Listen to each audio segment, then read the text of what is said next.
마음을 비우는 경전. 조용히 눈을 감습니다. 세상의 소리가 멀어지고 가슴 안에서 고요가 피어납니다. 오늘 우리는 반야신경을 만납니다. 짧지만 그 안에는 세상의 모든 지혜가 담겨 있습니다. 삶의 괴로움은 채워서 사라지는 것이 아니라 비워낼 때 사라진다는 것을 이 경전은 조용히 일깨워줍니다. 공이라는 한 글자 안에는 집착으로부터의 해방, 그리고 참된 평화가 숨쉬고 있습니다.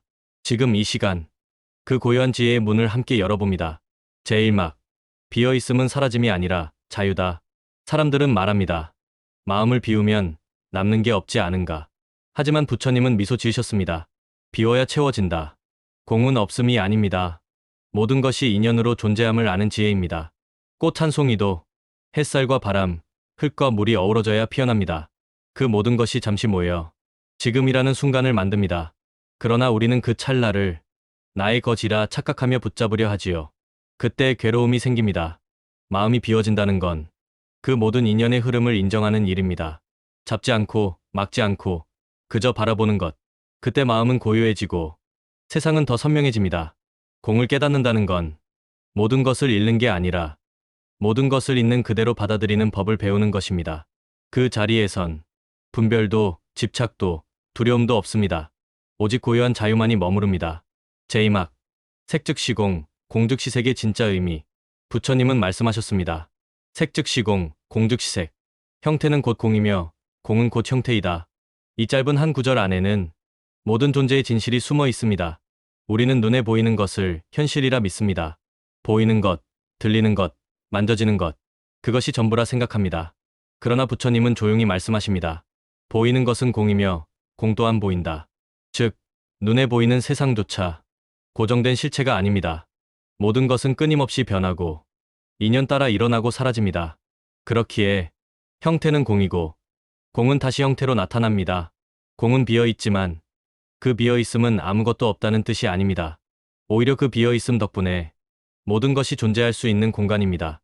마음이 비워져야 사랑도 머물고 이해도 피어나며 자비도 자리를 찾습니다. 공이 없다면 모든 것은 단단히 굳어 변하지 못한 채 고통 속에 머물 것입니다. 하지만 공은 모든 것을 흐르게 합니다. 오늘의 슬픔은 내일의 지혜로, 이별은 성장으로, 고통은 깨달음으로 바뀝니다. 부처님은 그 순환을 공이라 부르셨습니다. 비워내는 것이 곧 살아있는 것, 사라짐이 곧 피어남이라는 진실. 그때 우리는 비로소 알게 됩니다. 공은 허무가 아니라 자유롭게 흐르는 생명의 순결이라는 것을. 제3막, 마음이 괴로울 때 공을 기억하라. 삶은 늘 변합니다. 기쁨이 머무는 듯해도 곧 슬픔이 찾아오고 평화가 자리한 듯해도 불안이 그 자리를 흔듭니다. 사람들은 말합니다. 마음이 너무 아픕니다. 하지만 부처님은 말씀하셨습니다. 그 마음조차 공이다. 이 말은 당신의 아픔을 부정하라는 뜻이 아닙니다. 그 고통 또한 일어났다 사라지는 인연의 한 조각임을 알려주는 것입니다. 마음이 괴로울 때 그 고통을 쫓아내려 하지 말고 그저 가만히 바라보세요. 이것도 잠시 머물다 가겠구나. 그 한마디가 당신의 내면의 작은 평화를 피워냅니다. 공을 기억하는 것은 고통을 없애는 마법이 아닙니다. 다만 고통에 끌려가지 않게 하는 지혜입니다. 슬픔이 파도라면 공은 바다입니다. 파도는 거칠지만 그 아래의 바다는 언제나 고요하지요. 당신의 마음도 그와 같습니다. 표면은 요동쳐도 깊은 곳엔 언제나 고요가 있습니다. 그 고요를 잊지 마세요. 그곳이 바로 당신의 본래 마음입니다. 제3막, 얻을 것도 잃을 것도 없다. 사람들은 살아가며 끊임없이 얻으려 합니다. 사랑을, 명예를, 인정과 부를. 그리고 잃게 되면 괴로워합니다. 그 괴로움은 잃음 때문이 아니라 잃었다는 생각에서 비롯됩니다. 부처님은 말씀하셨습니다. 얻을 것도 잃을 것도 없다. 이 세상 모든 것은 잠시 인연 따라 머물다 가는 것들. 그 인연이 닿으면 자연스레 흩어질 뿐이지요. 우리가 슬퍼하는 이유는 그 자연스러움을 거부하기 때문입니다. 멈춰 있길 바라고 변하지 않길 바라기 때문입니다. 하지만 공을 아는 이는 어둠에도 집착하지 않고 잃음에도 두려워하지 않습니다. 모든 것은 흐름 속의 한순간일 뿐이기에 이 꽃도, 이 마음도, 이 하루도 잠시 머물다 가는 손님입니다. 잡으려 하면 사라지고 내어놓으면 머뭅니다. 얻고 잃음이 사라진 자리에서 비로소 평화가 피어납니다. 그 평화는 조용하지만 단단합니다. 무언가를 가지려 애쓰지 않아도 이미 모든 것이 충분하다는 사실. 그것이 바로 공의 자비요. 깨달음의 시작입니다. 제오막 모든 괴로움은 집착에서 온다. 부처님은 말씀하셨습니다. 모든 괴로움은 집착에서 온다. 우리는 사랑하기 때문에 괴로워하고 기대하기 때문에 상처받습니다. 그 마음이 잘못된 것이 아닙니다. 단지 붙잡으려는 손이 너무 세기 때문입니다. 사람은 변하고 상황도 변합니다. 그 변화를 막으려 애쓸수록 마음은 더 고통스러워집니다. 비워야 할 때 비우지 못하면 그 자리에 고여있던 슬픔이 썩어갑니다. 공을 안다는 것은 그 썩은 슬픔까지 품고 흘려보내는 일입니다. 무엇을 놓아야 하는지 모를 때는 가만히 마음을 바라보세요. 붙잡고 있는 생각, 그 이름 없는 두려움 하나가 보일 것입니다. 그것이 바로 집착입니다.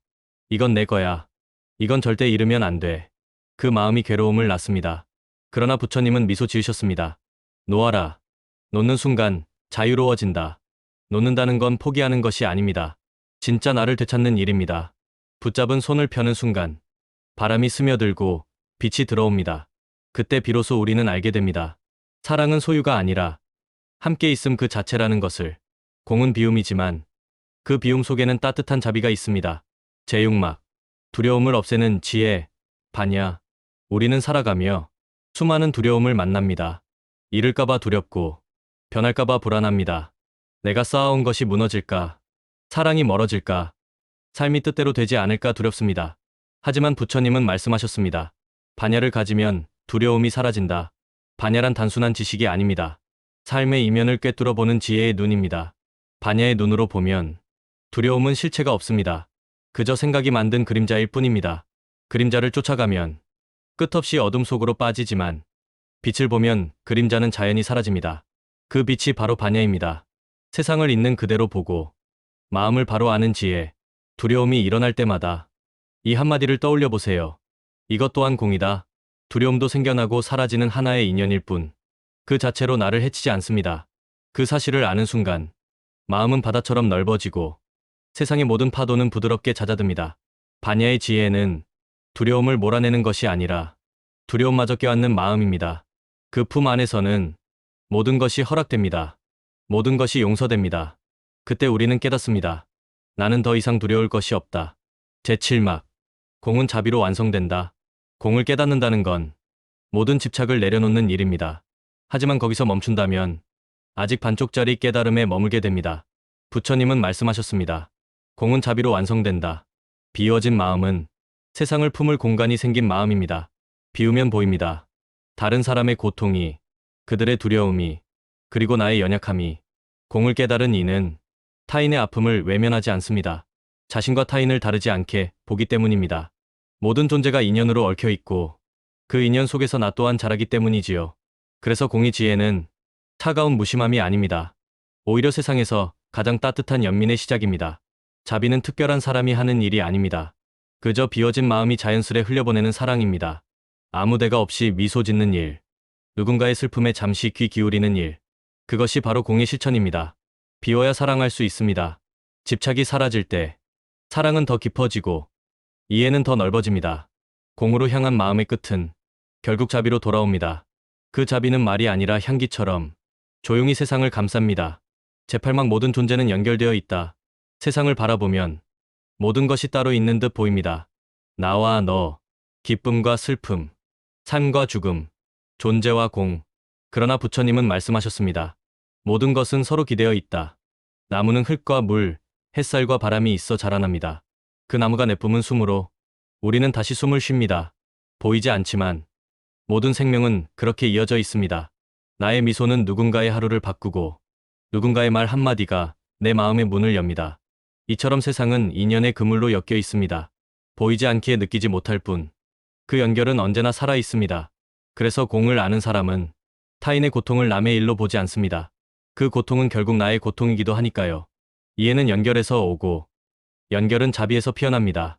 내가 조금 더 너그럽게 바라보면 세상은 한결 부드러워지고 내가 조금 더 따뜻하게 말하면 세상은 조금 더 평화로워집니다. 공은 분리의 끝이 아닙니다. 연결의 시작입니다. 우리가 함께 존재한다는 사실을 깨닫는 순간 고요 속에서 감사가 피어납니다. 오늘 이 숨, 이 인연 또한 그 감사의 일부입니다. 제구막. 공은 허무가 아니라 자유다. 사람들은 가끔 말합니다. 공을 깨달으면 모든 게 무의미해지는 것 아닌가요? 그럴 때 부처님은 조용히 미소 지으셨습니다. 공은 허무가 아니라 자유다. 허무는 아무것도 믿지 못하는 마음에서 오지만 공은 모든 것을 있는 그대로 받아들이는 지혜에서 피어납니다. 공은 세상을 부정하지 않습니다. 오히려 세상을 더 깊이 이해하게 합니다.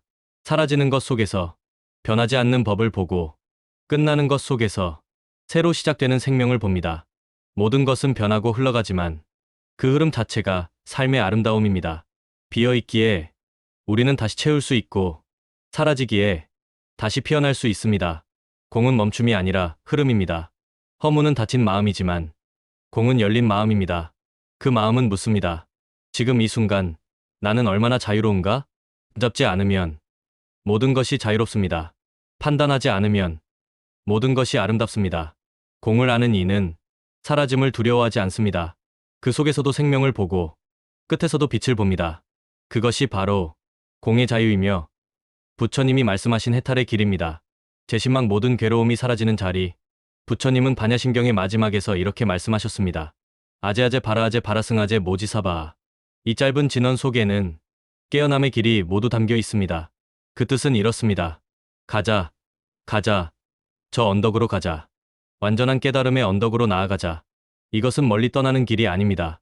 우리 마음속 깊은 곳으로 향하는 길입니다. 괴로움이 사라지는 곳은 어디 먼 세상이 아니라 지금 이 자리, 이 마음속입니다. 무언가를 없애야 하는 것도 아니고 무언가를 얻어야 하는 것도 아닙니다.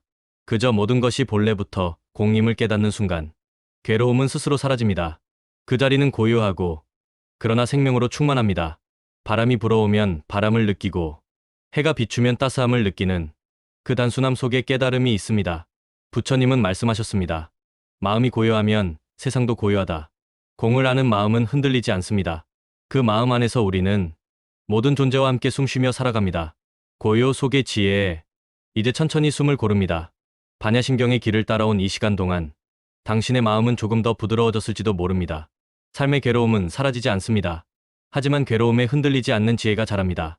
그것이 바로 반야의 빛, 그리고 공의 자비입니다. 오늘의 이 고요함이 당신의 하루의 작은 평화로 머물길 바랍니다. 잠시 눈을 감고 내면의 바다를 바라보세요. 그곳엔 이미 모든 것이 충만히 머물러 있습니다.